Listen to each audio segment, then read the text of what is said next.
When Utah's governor said he was hoping it wasn't one of them, well, it was. One of y'all, all of y'all. That's what y'all do. It's a lot of that going out here in these streets. And as a black person, I don't want to get hit with the casualties. So I'm going to stay out y'all way. So we all know the Utah governor chose racism over common sense, right? Yeah. American people want him to resign, or else he should apologize to the black and brown community for wishing that the person who pew-pewed Charlie Kirk was black. Or he should have been somewhere from India. Let's be absolutely clear on who unalived Charlie Kirk. He wasn't black. He wasn't Latino. He wasn't Asian. He wasn't a person of color. He wasn't an immigrant. He wasn't trans. He wasn't some outsider the right loves to scapegoat. He was homegrown. He was white. His name was Tyler Robinson, and he came straight out of Utah. He wasn't some radical leftist. He wasn't Antifa. He wasn't a progressive activist. The man was decked out in an American flag t-shirt. That alone tells you everything. Liberals don't dress like that. That's part of the conservative starter kit. Ladies and gentlemen, welcome to my channel. My name is Natkuna. If you're new here, hi, welcome. If you like my content, please consider subscribing, like, comment, and share. Let me know what you think in the comment section about this entire situation here. We all saw that man's speech, okay? He said, I've been praying. I'm going to show you videos where white people are literally so pissed with him, saying he was praying for 33 hours. Mans was praying for 33 hours for a miracle. The pew-pewer to be black, but the pew-pewer did not turn black. Dear white baby Jesus, please let the assailant be one of the dark ones. We know that you would not tarnish our beautiful skin tone's legacy by making this assailant one of us, obviously.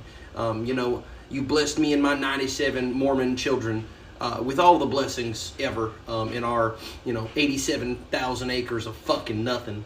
But I just do wish that it is one of the dark ones, or if he is from the great state of Utah, he illegally infiltrated this state through means of illegal immigration to this country, because if he is white, which he is not, I think I may implode on that stage, and I know you would never smite me, my Lord. I've done nothing but serve you in the Mormon Church, the one true God in heaven of John Smith, the most, yes. Thank you, Lord, for continuing to bless me and making me the great, whatever the fuck. God, please, I've been praying for 33 hours. Praying for 33 hours. Please, please, please don't let him be one of us. Just make him, an immigrant. Make him a brown individual. Transgendered. Just don't make him one of us. Maybe outside of the state. California, maybe. I'll take New York too. Any of those states. But please, not someone from Utah. Please, no, we cannot. We cannot. You found them? You found him? Yes. Is he black? No. Brown? An immigrant? Transgender? Oh. Who is he then? No, he's one of us. I can't. God, what happened? I asked you, I prayed to you for 33 hours. 33. Please, God, I ask that you make him brown. God, can you make this one brown? Please, don't even make him trans or anything. Just a regular brown guy. Make this one brown, God. You've made so many brown guys, so just make this one brown. He literally stayed white. Now, y'all, let me tell you, if Patel was standing there and this man did not even have any shame in saying he wished it's an immigrant who did this, a black or brown person did this, do you think they respect Mr. Patel? Do you think Republicans, do you think DJT's government respects Patel? I don't think so.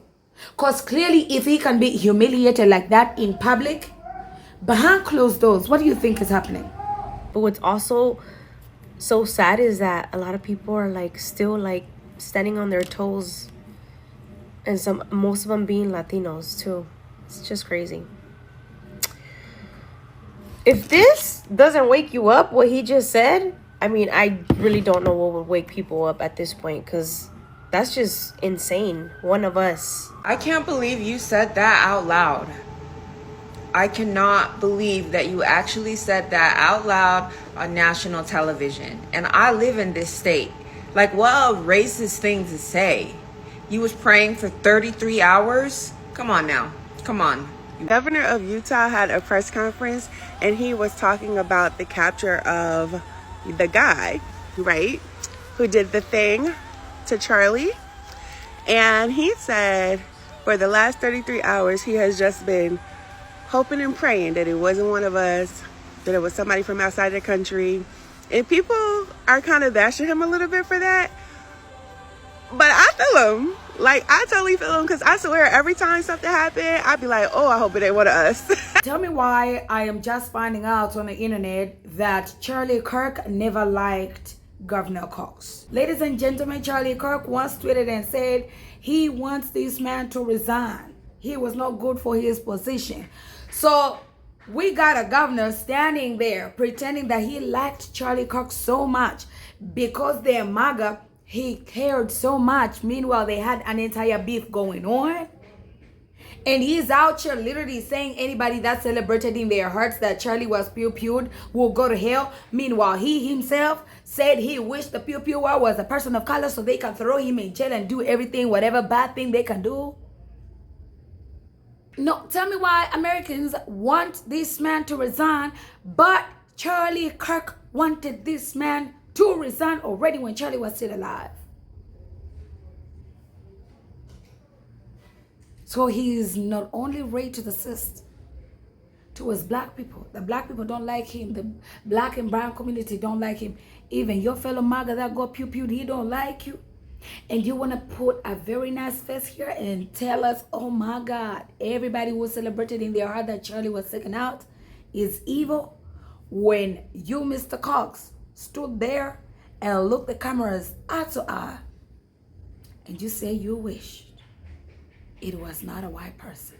Hello beautiful people, this is Shazia Malik once again. So the big news is that Charlie Kirk's murderer, the 22-year-old Tyler Robinson, has been caught. Now you must be thinking, we have seen this all over, splashed in media. So what is the big news over here? So the big news over here is the remarks of Utah Governor Spencer Cox, who said, for 33 hours, I have been praying that this person is not from us. Now, what does he mean? Means that he did not think of a white person doing this, because I know if it was an Asian or a Muslim, they would have said, oh, this was a terrorist and this was a terrorist attack on Charlie Kirk. But just because he's a white boy, now the narrative is going to be, oh, he had mental health issues, right? So we are going to hear that soon. But I really felt bad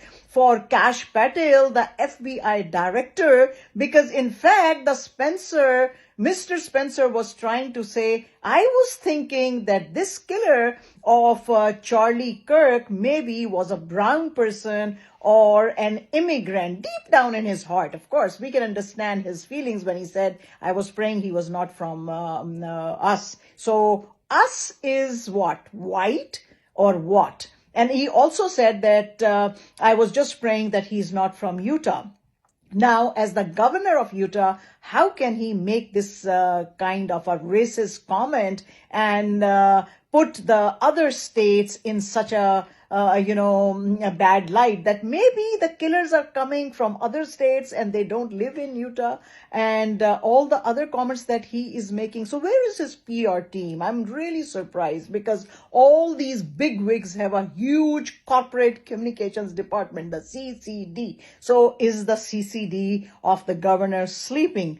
How did they let the governor make these comments? But, they don't care anymore. They think that they can say anything against the immigrants and the browns and the blacks and whatnot, just because they are the white supremacists. What do you have to say about it? Over the last 48 hours, I have been as angry as I have ever been, as sad as I have ever been. And It was, as anger pushed me to the brink, it was actually Charlie's words that pulled me back. Charlie said, when people stop talking, that's when you get violence. He said, the weak can never forgive. Forgiveness is the attribute of the strong. The only way out of the labyrinth of suffering is to forgive. Welcome without judgment, love without condition, forgive without limit. He said, always forgive your enemies. Nothing annoys them so much. A few months ago, I referenced this last night, Charlie posted to social media, when things are moving very fast and people are losing their minds, it's important to stay grounded. Turn off your phone, read scripture, spend time with friends, and remember internet fury is not real life. It's going to be okay. He again said, when you stop having a human connection with someone you disagree with, it becomes a lot easier to commit violence. He said, what we as a culture have to get back to is being able to have a reasonable agreement,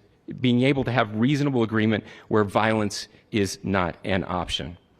Now, again, to my young friends out there, you are inheriting a country where politics feels like rage.